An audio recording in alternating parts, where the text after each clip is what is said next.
राष्ट्रीय जनता दल का जो हालात होता जा रहा है, उस हालात में उन्होंने भारतीय जनता पार्टी आज ज्वाइन की है। दल का भी समाप्ति, जिस तरह से तृणमूल कांग्रेस समाप्त हो रहा है, कांग्रेस समाप्त हो रहा है, उसी तरह और भी दल अब धीरे धीरे जो है जनता उसको नकारने जा रही है। कभी तेजस्वी यादव की करीबी रही रितु जायसवाल ने आज बीजेपी का दामन थाम लिया। रितु जायसवाल के साथ आज आरजेडी के कई बड़े नेताओं ने बीजेपी का दामन थामा। इसको लेकर बिहार सरकार के मंत्री दिलीप जायसवाल ने बड़ा खुलासा किया है। उन्होंने कह दिया है कि अब तो आरजेडी खत्म हो जाएगी, एक एक कर सभी लोग बीजेपी ज्वाइन करेंगे। आप बिहार सरकार के मंत्री दिलीप जायसवाल को सुनिए। भारतीय जनता दल की फायर ब्रांड नेत्री रितु जायसवाल जी बहुत दिनों से राष्ट्रीय जनता दल से नाराज चल रही थी और उन्होंने निर्दलीय चुनाव भी लड़ा था और बिना किसी सिंबल के 65,000 वोट भी लाई। अभी विधानसभा जमीन के नेता हैं और दिन रात मेहनत करके तब राजनीति में यहाँ तक आई है।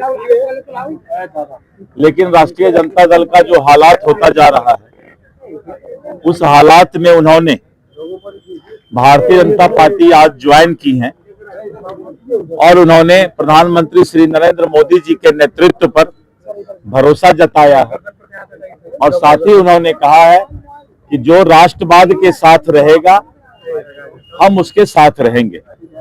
भारतीय जनता पार्टी राष्ट्रवाद के साथ है, इस देश के लिए लड़ता मरता है, इस देश के संप्रभुता के लिए जो है राजनीति करता है और यही कारण है कि पूरे देश के लोग इस बात को समझ रहे हैं कि पहले देश है, देश हमें देता है सब कुछ, हम भी तो कुछ देना सीखें।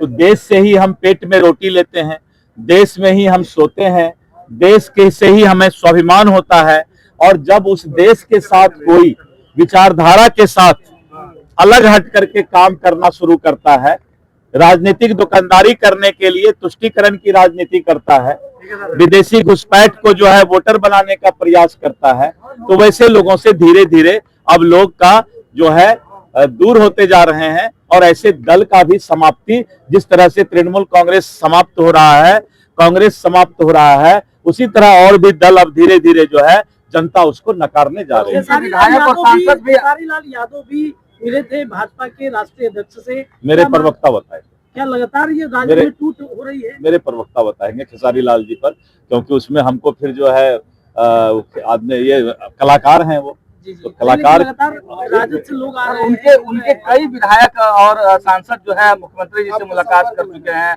आप लोगों के संपर्क में हैं और तोड़िएगा। आप लोग पहले कहा इस सब पर नजर लगाते हैं, नजर क्यों लगाते हैं भाई? तेजस्वी जी के बेटे का जन्मदिन है, पूरे विपक्ष को बुलाया। मैं तेजस्वी जी के बेटा को आशीर्वाद देता हूं, शुभकामना देता हूं और उसके बाद मतलब उनका बेटा भी जो है आने वाले समय में फिर जो है लालू जी के विरासत को परिवारवाद के तहत देखे, तो मैं ऐसा भी उम्मीद उन लोगों से रखता हूँ। बहुत अच्छा, ये सवाल बहुत अच्छा आया है।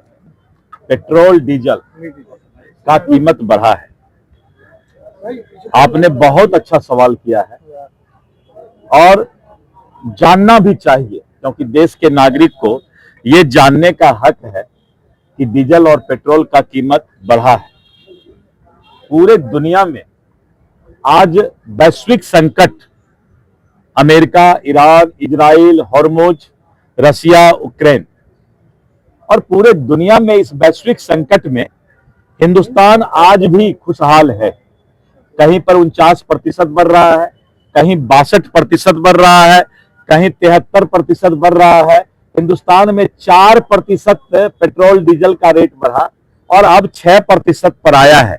यानी पूरे दुनिया में सबसे कम पेट्रोल और डीजल का कीमत हिंदुस्तान में बढ़ा है, क्योंकि हम उस मजबूत नेतृत्व के साथ हैं, आदरणीय श्री नरेंद्र मोदी जी के नेतृत्व में, जहां पर ये देश खुशहाल है और पेट्रोल डीजल के कारण इस देश के चेहरे पर कोई संकोच या उदासी नहीं आया है। सर सवाल है, बिहार की जनता को राहत मिलेगा कि 105 से 100 सीधे 14 रुपया हो गया है। वैट कम करेगी बिहार सरकार, बिहार में ज्यादा है, बिहार में इतना देर से ही सुन नहीं रहे थे। तो बिहार कोई देश से बाहर है, देश की बात कीजिए ना भाई। मैंने कहा ना कि पूरे देश की बात कीजिए। पेट्रोल डीजल किसी एक स्टेट का संपत्ति या एक स्टेट का चीज नहीं है। अगर एक स्टेट का होता, एक देश का होता, तो फिर वैश्विक संकट पेट्रोल डीजल के लिए नहीं आता। इसीलिए हर चीज समझ करके सवाल करने की आवश्यकता है कि मैंने जब बता दिया कि पूरे दुनिया में सबसे कम यहां पर जो है कीमत में बढ़ोतरी हुई। प्रभातखबर.com, विश्वास वही, रफ्तार नहीं।